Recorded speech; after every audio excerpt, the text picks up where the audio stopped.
Tu essaies de tomber enceinte et tu veux mettre toutes les chances de ton côté. Dans cette vidéo, je te donne les meilleures stratégies pour booster ta fertilité naturellement et comprendre ton corps. J'ai reçu de nombreux messages de plusieurs d'entre vous concernant ce sujet. J'ai déjà fait une première vidéo expliquant comment calculer ta période de fertilité. Si tu ne l'as pas encore regardé, le lien se trouve en description.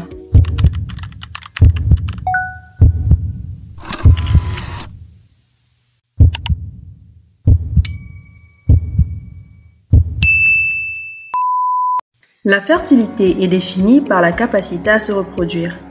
Chez l'être humain, la conception se produit entre un homme et une femme lors de rapports sexuels qui engendrent la rencontre d'une ovule et de spermatozoïdes communément appelés gamètes femelles et gamètes mâles. La rencontre entre les gamètes qui contiennent le bagage génétique de la femme et de l'homme engendre la création d'un nouvel ensemble génétique humain qui deviendra ensuite l'embryon. La fertilité dépend du cycle menstruel de la femme, soit de son ovulation. En effet, la fenêtre fertile est définie par les 5 jours avant son ovulation jusqu'à 24 heures après, car les spermatozoïdes peuvent vivre 3 à 5 jours. Ainsi, afin de se reproduire, l'homme et la femme doivent avoir des relations sexuelles dans cette fenêtre fertile, et que toutes les conditions favorables à la grossesse soient présentes. Chez l'homme, la capacité à avoir une érection et une éjaculation adéquates sont à la base de la fertilité. Sinon, la production et la qualité des spermatozoïdes sont aussi nécessaires et peuvent être influencées par de multiples facteurs. L'atteinte des testicules peut aussi être responsable de l'infertilité, comme par exemple des antécédents d'infection, de chirurgie, de radiothérapie ou de chimiothérapie. Le cycle menstruel chez la femme est d'une durée variable de 21 à 35 jours en moyenne. Pour le calculer, on considère le jour 1 comme étant le premier jour de saignement.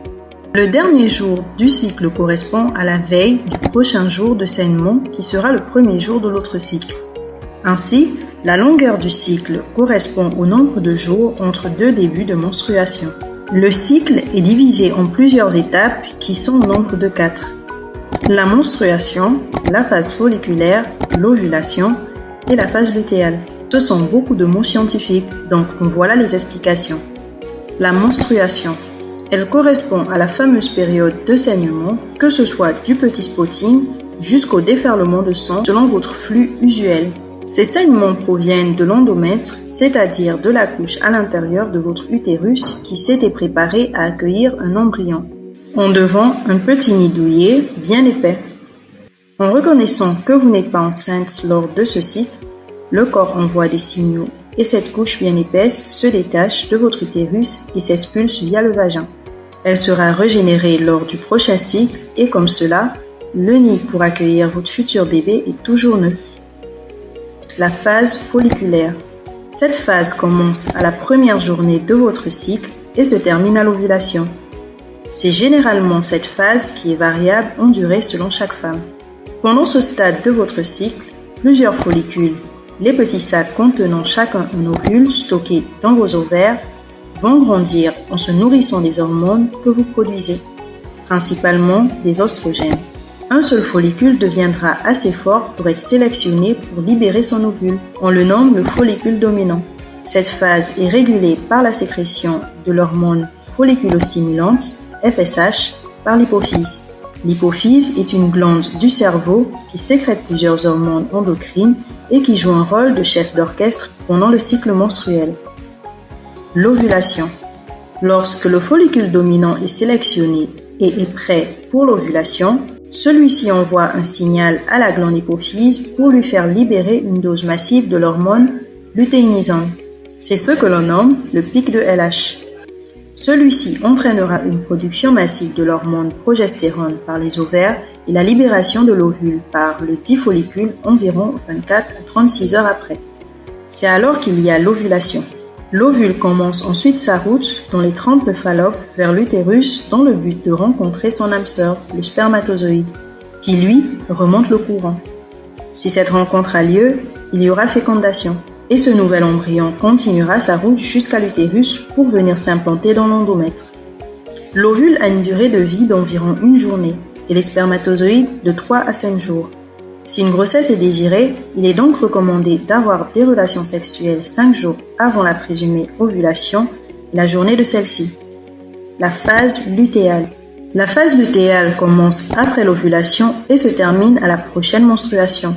Généralement, sa durée est stable et de 14 jours. Cette phase est dite lutéale en faisant référence au follicule qui a libéré l'ovule qui se transforme en ce que l'on appelle un corps jaune.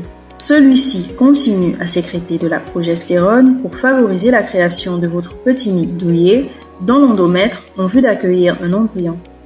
Au bout de 14 jours, s'il n'y a pas eu de fécondation, le corps jaune se détruit et cela entraîne une chute d'hormones et donc une chute de l'endomètre.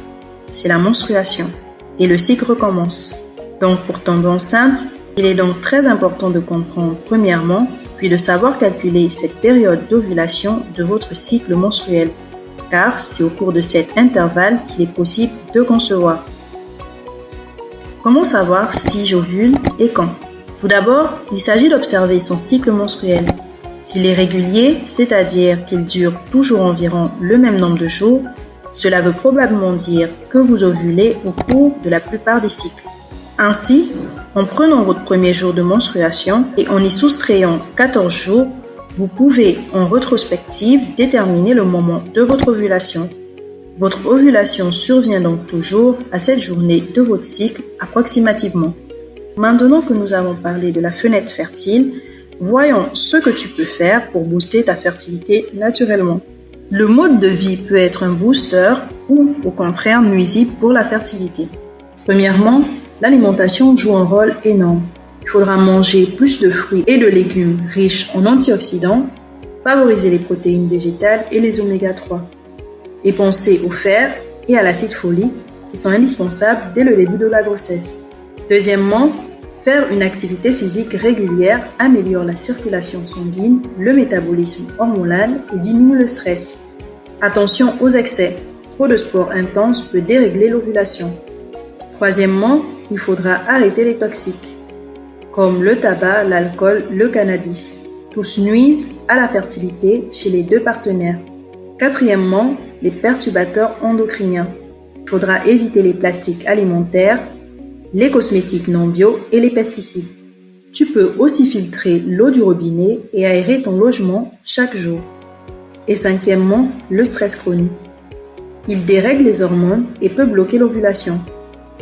Voilà, on arrive à la fin de cette vidéo. Dis-moi en commentaire quelle astuce tu ne connaissais pas et celle que tu pratiques déjà. Merci d'avoir regardé cette vidéo. À la prochaine.